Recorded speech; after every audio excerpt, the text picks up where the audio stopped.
my with you know media within we are apathy. What is the work at the amount for and they say will be in the capital 50 another 5 years. Is it one more and no you will never for 20 Ghana. No, I am good to run an economy. Bye bye, yes, you're the Massipa. Missy, ye dear no a trick, and a papa becano. Yeah, no, I dare young Potam Hayans, yeah, not that. You may bore him one day. Young Quagis Cadro or Biaka Jessica Draw, a Bemani pay our bois, who was a quack. A Jumadin, Yansan, dear, and your one day yourself radio. It's ya the baby papa be a bamusum, ya the other phone bamu. Ya dia refun ba mo. Ah, ugo fo bi ri ebebo. Ugo fo bi ri ebebo. Aro. Atiatum. Ha na eba. Agia. Me mo aje. Odi. Yes, madam. Ya kan wodi o, wodi. Odi. Ya kwani ku, ya fasa ga safri mi nua ba. We ba to we kasefi achimba tebi. Gladys Nyako ni. Gladys Nyako achimba tabi bobukala krom. Na mumu 13 banki. Media me mo 5 nyina kwa atefa na eko. Itu apem baba o mama akuma ku 5 ni nyina kwa atefa senior secondary technical. Last born wa atefa form 2. Why don't ho ankasa wa prum. Ma yadi akasa. Why enjoy. O di uni wa sendi. Agira uka o. Me pa chow your friend say. Ata preparatory school on. Odi where the boy na e ma kan ye ma no ye ni director ni nyina ye bre me sira wa ya na o tai ka say u go school ho. Ata school bia e fine pa ni die wo nyansa wo. Ampa na sa mu gu so school na gu ara. Emu yo odi. Da bia wi school agu ma tan foforo. Missy eti o de wo yo wa yi na wani ko fe. Ye no ma ya de pa mo. Na oni bibi. Agira wo kan. Ye ka asem ha ye manu. Ye bre timisra we de aboa ye kakra wa odi. Ka de mi ntia radio sunga so beto ka mo bi na ka abo na fo mo. Dabi odi asa ye baba ho ye ni director ni nyina baba na. Ye no abetra si se oba baby kakra bi na so oba di enim na ye nyaka ni bia. Di kana mini wajo, hallelujah. Di kana mini wajo. Ow! Mate. After preparatory school, I want to be D boys prefect. I said D. Me said D. I shashi leader. Na me say I football captain. Me say I sports captain. Me ani nyina bi. Me we na me ko we teacher bro be no mbo yen. Abuzigi FM 93.3 yetiemu.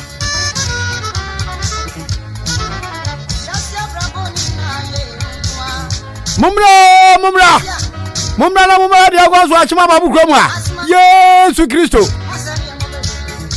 Odumtuni baako awon kan ye fa na humble prophet na osisa adwumadie we masa efitin kan ba kwa ne nye ekwan ye fun papa ba obedu tompu pro sa ababedu nyame adom odwuntofo abedu pacho opoku shene headset ma me na me ne odwuntofo humble prophet emon ko kakra sanse adwumadie ni tire wa finka no hwa aba na aboabu kromedu me ndanka krenka mu ye din obi akona fuom ke edume me da aboabu kremu ye din obi akona fuom dabo nsemu amenyamanya ni sasa bempredua obi ada ne benkum so na ye yie iti aboabu kroduam haidie ose amna fom kakra mu se tremano technician ni akra kwame asante so enso metiem aguna so mama na so ate enso na aboabu kromu a ase bro nya bia abakremu awurade ye da waswate de tetifo hweye no na me de mama ni gikane se schools na agia tum se ye hu bia bakosem da se Ghana ha ye organize secondary schools nyina ba be pie faako na nkola ye home economics ade omusua no omuma ni practically na ye nhwe oh my god ebi see that and ebi anyasi humble prophet keep quiet over everybody in the studio humble prophet ye na pomu an me so me ya pa ufrinka na bay bodi no bi ahu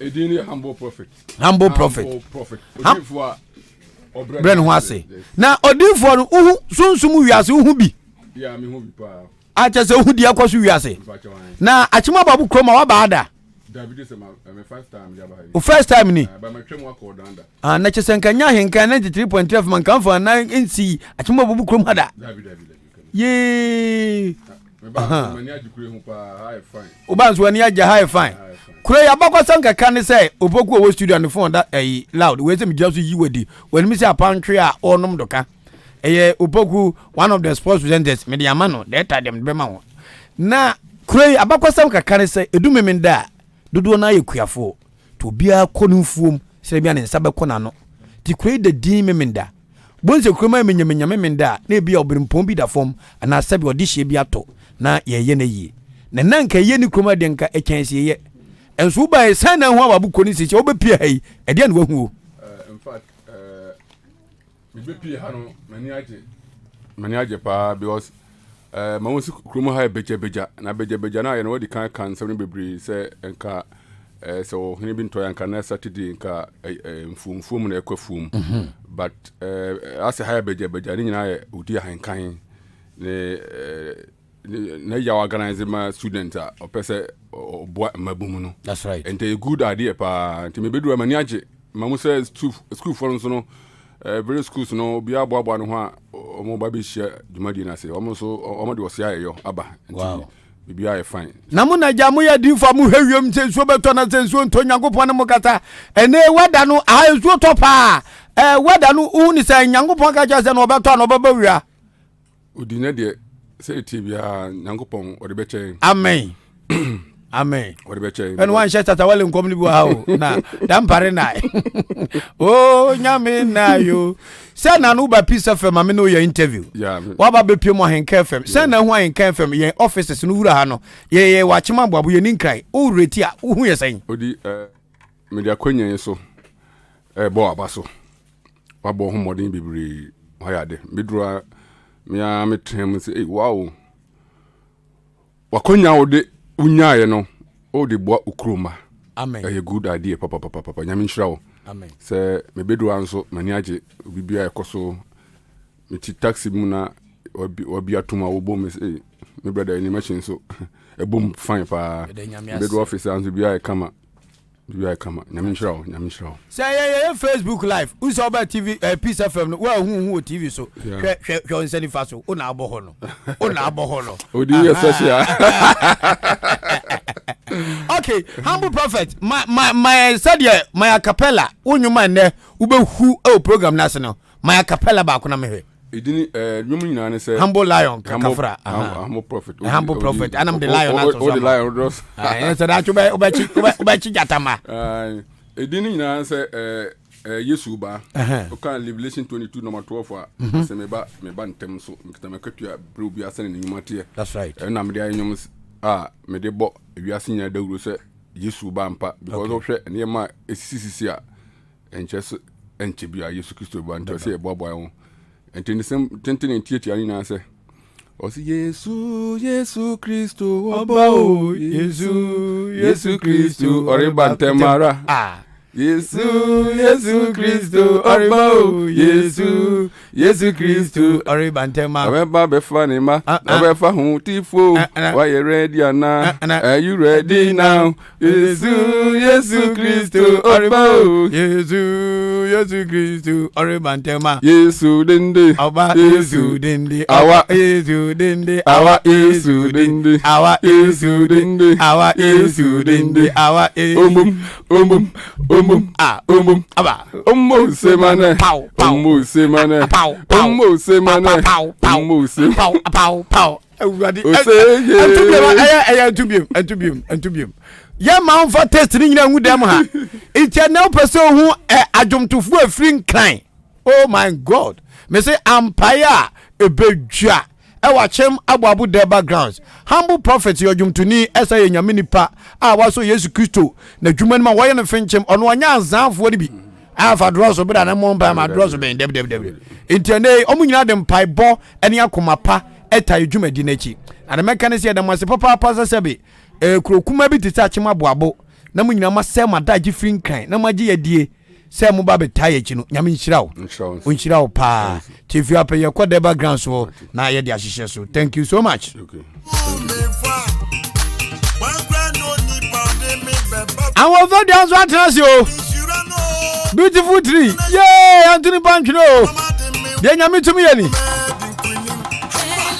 mi bedu anu aha bedu anu a ami aso ma mi chinchin potama kakra me say mi go bi obi record so minimum da say e ma so bi ntwa dwon so ntem sa e ma bi ntwa dwon so ntem kra ajunso bole koyu kata ajunso bole koyu kata ye wono so abebe ndeng majwa kusie wana venu kusie no onimune o ene kusie dase na de we natural hair na ya no fueli na da kwaje otita no e fa ho me se mi busa otimanim usi musei mesi akiri che da kom da azekodo de bia fa pa roman fo mu special che yo mi ana me ye wana ye o sa no adwuma fe na ho fe na adwalo sa na uni so obakusi wana na se obeka ho nsem me ho fa what ya tumankasa me ho fe papa bi me ntese o me da se monkey no fan by mother like am the evans obi no wa hwema ka se me ho time papa obi hwema se ye lewi nkura hwema se ne ho fe patapa mo yom so mo ho fe madwa na o free nkran bedu anopa ya na wo ba nura pachan bedu anopa wow e de na do bedu Akyem Aboabo Durbar mu ha ne nyina ne ahenkan SHS cooking competition e ba so ene ya bo ho de rosa social media so radio so into today be today enene na uko school yi bi dia man for school uko bi pachan mi ko bi pa uko school ben wo mpotem ha me ko St Francis senior secondary technical okay I want to start kakra uko wi abrobe ewe St Francis ana mu yi wedi medase ayaka no kre medase no kre ka ye ba ko pe ampa ita yaka no kre mate nti mewi abrobi na yi medidie na nzu wi adai me de mi wie school won di ayo nse ne school enka competition ho me ko school miensa nti enye den a ba ko beka ho ka usuesua me a kene ka school wom that's why we dey memfa Mr. T was in Francis na me kotwa so a kiss na mbe wie wa tefa nti a kiss in France enya kwa me nyina tefa be e na ye bon na wa bon pa na say dey amesew me ba cho me ni about the France Uni asume sine nam dia bebre Pacha me de Gladys and Pavin. Gladys and Pavin ya Martin Katia wuda nie. Ye, wo mom de ho ofe. Mo ho ofe pa. Na de esuwe de be fansa. Oni wa ko ka zo konfo se ko. Gladys wo Akyem sene me boa. De bia Facebook, social media in Ukraine wo kan ma mo boa no ho pa ya mi hira wo. Na wo ko school ban. Me ko JHS wo ata preparatory. You know me junior. Na se wani me minimum visa no. Me de minimum pa. Na fa me senior bright. Boys SP. Class prefect. Ya wurade nyankopon. Oba no ni made. Ja wajo. Ata preparatory school. Ye opin de minimum nye de. Me gina ma wo boa. Twi brofo abofo. Mo gabi mo. Me hu be bi o mo nyina mpo. O ma yira. Brofo. Na wo de brofo de wosimu sen. O de. Se twi di a fine. Na brofo de e wo. Onu si apantwa wate. Gladys into program with your radio so social media Facebook ni ade ene ejabo ejanya badu enipa na start abegu kromo se dewa sai na wo hwe kwan se dwumadi ni beko dedi kan meda wase ye beda ye tiefo nsu ni na sese o mama dwumadi ya kra behwe in fact se ona mukroma ahoma chen kra me sorry ana me pe network aya de je se me ko dwale ntema besia kwa hengan me ko abo je se nyasem ke ajiba bia asai bia nti ene de ebeye bonfrete okay nti secondary school ben na wususu se omode bo betima konkan na omedinkunim no kwasem ni me kan one of the judges ne ho nti no me mpese me bo school bia di me mpese me bias we good me caterer unim form Hour of Grace Catering Services. Hour of Grace Catering Services. Una platform no so no church de enye enadwuma no nim waben. Waben mu pa adom. Adom arakwa. Anyongo fa na wo fo mbe fa nyongo afa me. Enfa za ni fa so de. Se wo movie na odo so wo mo. Sao. Ene una hu. Asembe ba de. Your levels papa. Papa bi. Your background sir. On the say nwa mu no be ka wa tere de. Na antigrade se ja sane ni aboabo de kenye na nse kura amanyosem omuchie mu ma asane kodi manso akroso abatompe so a na mpotema opekura na gidi wi yoda e ya sane aboabo enso ne ya chem ye wonifa asane obenkum aboabo wudim ha enne memene uhwese de kromu ya ye ya ususu se program ni tina kromu ay menyamenya sana na no kwasem ni program ne de aha ye menyamenya na enya hanko asani se ni chese ye kura twam ye twam kura program no de we asani ni muni secondary school ndianka mbabe oh enkoma na me enkoma bla ya wuti mi anra enkoma na me ni wudi a wose me ni mi kun enko bie bi no tie ena ekoso no wo hwe me life wo say tie mi ho enti mum yankekan ye mpanifo ne ye besre mum yankekan ye ho na no kwasem ni wa beboa mpatam ha papa ede nyame ase na say be kan mabunu ne ho na me nim de ekoso wo krom me tie nkrofo nsem me training kwala beble nso wadwuma mu ni anti ye nim de ekoso wo background ye hwa no kwasem ni wo bojuma ede nyame ase de fene say be produce nyese bia ye nya sika na busu say tam but bribia wo bobra na mpanifo se kuntunhwa na chi na ekọ enti yenso yemfen hohwa ye ho ba ye da kotokuman bosome ebu akwa achemansa ase se ye de radio ba fe ne ye benya afe omasom na ye chia omotene ye yade nso mobo ya baso na de ye da sepanse onyame ama ya dwene bia etofompe na akwese edemu soronko ko we ye hu esu bi wo Ghana ha ba bia da ye kan intakwa ye nimi ni ball ne ampe but omom ye vocational skills no ene omom ye technical program no na etwa omoja obi awie technical school so nim de na kope no wontim fa mobra ena abrabon so wutimi gina badwam ye bibia ena chese you have come to stay na say what do top no tinkoda ya mobile programming nyaminti ohwe dom bebe no mutimi gina wona so eye aduane obedwam na say obet my caterer obet my chef e won vie din anim no one of my experience ene me super daddy Kafra. me suwa humachin pa because na me busa me say nti adwuma na me fae no all this one na me busa me ho say adwuma na me fae no because me na fofo bebre omo ye adwuma o bank ni ade aya nteme nka eno ani Facebook na e bia me obi be flame say bia o manya yie bi ko e me bia na me manya ayefro bi ko nti ni in showcase mo yan fast spotlight ne ntom so nti dwumadie we no abebo me papa ashemi nkuna bia ma me say da bi me nso uye nipa ba bia me nso me fae because me de na emma mani je na nta me no aduane no me ball ni ade na mani nye ho to so die nie adesua say no e wo form that's right but yam popon kwa pa de die na ya na every what this one form de na adware better we agree ene mesu Kafra mesu ahomachin Kafra ene fa ni tears of joy yes. say at least je now so kondo no one na nwin that say radio station bi beba ama ya fa as one of the judges yes. that some opportunity on radio na ni pay free her deputy minister so wo free nkran no ho a eba na wo ye judge nti na anope mesu ye de nyame ase mesu pa na ukun wo ho me pa chan wo juice no yo de no oni around esen ko wa na ko mete ne pow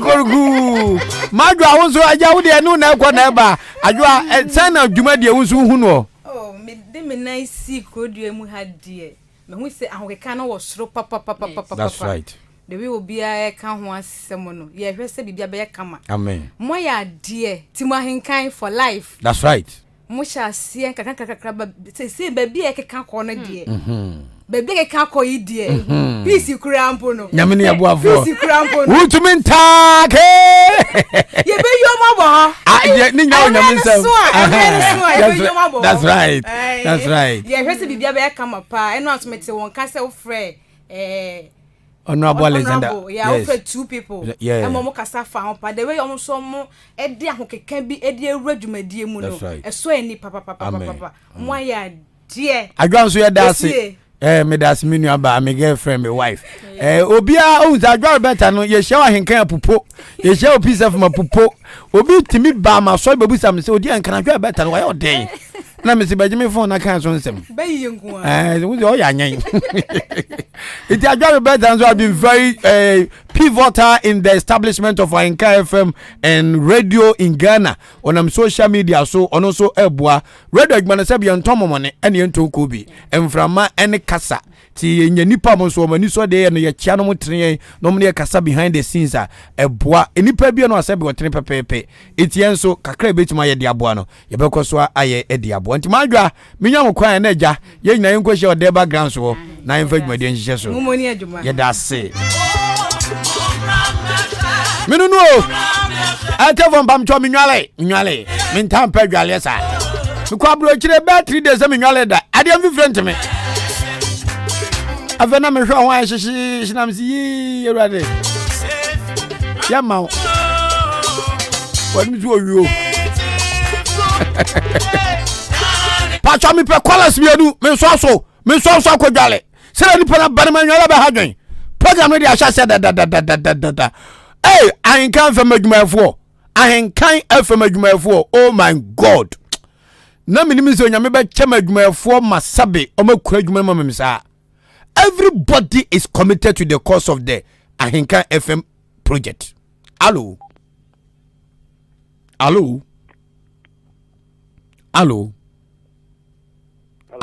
memwachi o mejo so na odi Ahenkan akwa ne fro saying the firm achana ba ko pe atuma sene Dimpa Information Center Dimpa Information Center achima sene yedama se wa for life for many months nyami chirawo na muni secondary school kamu ginam odi one be say asene de na che say o secondary school se kuku dam yenu achiama ne akose awodo ho akowuram o mu bi be fa ba mu bi anfa so a sanfa mo so de ne vision vocational for elo se aboabo na say akwa we guy anu no ai radio papa abu zege na unim bibi uza first ne ba afahye wasene bosompra na asane afahye ne botamu saa na awurade nyankopon enipa bakurom ho no bo se we to fufuo na ye papa nyameke ho ne ye san kwan ayi oh my god inti yam kwaso amompa samansu bebrebe a amene ye mpatam ha no anyo na nkabom ni odom na afahye ne yi ni ti ana meboa minua ajira oka obi o wa se ni galo class Dimpa Information Center sense mo ya ne ka o eno no obi o ya ne FM station da pepe odi nyame nhira mo ye bo adwuma papa mo so nyame wo mate nyame nhira mo so papa that's it wana bay hello yes madam oh achim so adro ma me fro saying wasam what no we akukwa da dia bo ye dia di be no ma wo sre what they want to abontin pum ye ma me wasam aja wajo amen amen kokonte banku mutu aja wajo aja that's right mama twandi na manfo be sankwan papa bi aja de apie ye bonde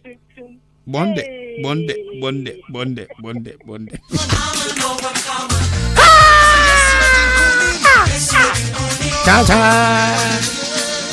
nipa miensa ne ebo ma sendium Yesu na hye finfin Yesu na abai memo ache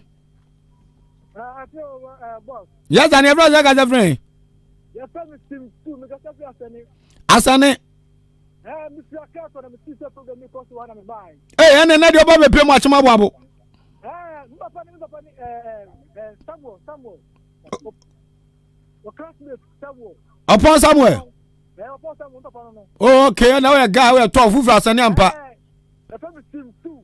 Sintim sintim o papa do to ne ono ne papa nti una na di sintim.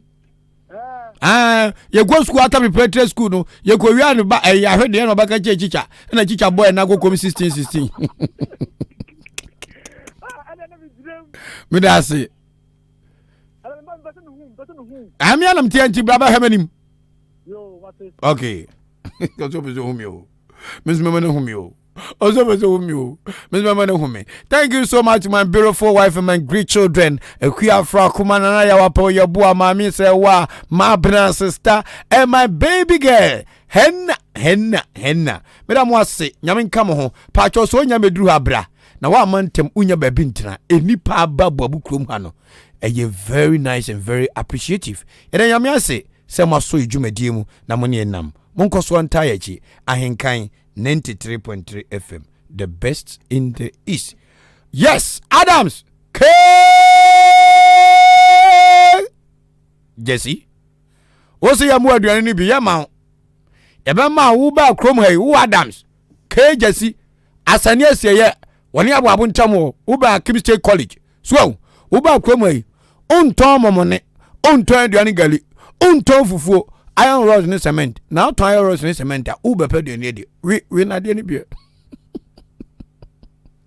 obi anwi de oton Yesu baba ka say hey obi anwi de oton honda boy so o we dade now the cement one Adams K Jesse era wase se wata yechi oni yet fine oh emra yesi Ahenkanfm ayi den ni ye cement one ho ni ye fribi ni ye ho kire ye wodi achedo do faira problem se beba tobo was mathematics a winua e ba na mama so ate chese oh Adams oh you good it has papa me mrante yesu bodi se wo mo manika wo mamu fili aduane gale no mom coins kakranka what yana bomodin bia nso ya wa be studio no ba Kwame Asante de oba se me hwe Kwame Asante boss de washe mensa jigakra wahu mumu bonse radio fo no mu nso nyamo alala so Kwame Asante na no wo ma wiase nyine hu Facebook ti Adams me de Kwame Asante asonsa fini kwa no pa wianu mire na ne wona wo no Drawisa chiase chim